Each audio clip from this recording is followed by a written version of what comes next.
So my name is Gabor Kutrovatz. I work here at the Department of History and Philosophy of Science at Eötvös University of Budapest. My background is in physics, astronomy and philosophy, and but I did my PhD in history and sociology of science doctoral school. My main research area is philosophical issues in social and cultural studies of science, and I teach in fields like logic, argumentation theory, and history of sciences like history of logic, history of astronomy, history of mathematics, and so on.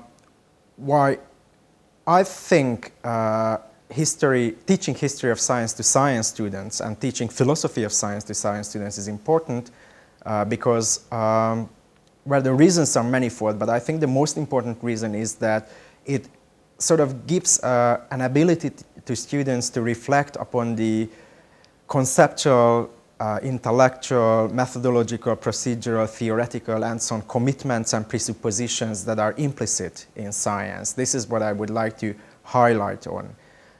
In other words, what I want to do is to make them realize why certain topics were addressed in science and why they were addressed in the way they were done, and also why certain phenomena were taken as models, explanatory models to other phenomena, and questions like that. What I think is very interesting about recent scholarship in science studies or sociology of science or social studies of science and technology is that partly it sheds lights on the question of how science is done and certain aspects of scientific activity. Partly it's important because it illustrated that knowledge about science is not the same as the knowledge required to do science. So it is the question of distinction between some kind of expertise on the one hand and another kind of meta expertise on the other. A useful analogy could be done between, for example, writers in literature and literary critics.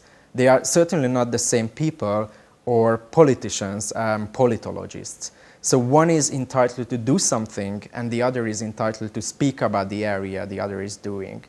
What is certainly important here is we look at the certain instances of history of science, and we are concentrating during the course on theories that would contribute to later development in science and especially in cognitive science.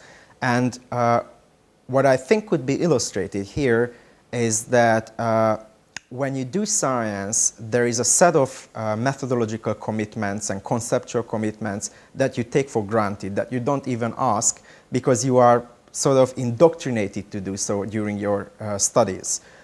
When we go into the philosophical side of the problem, then you become able to ask questions about this, about these problems. You become able to reflect upon the contingency of commitments in science, and this is what I would like to illustrate.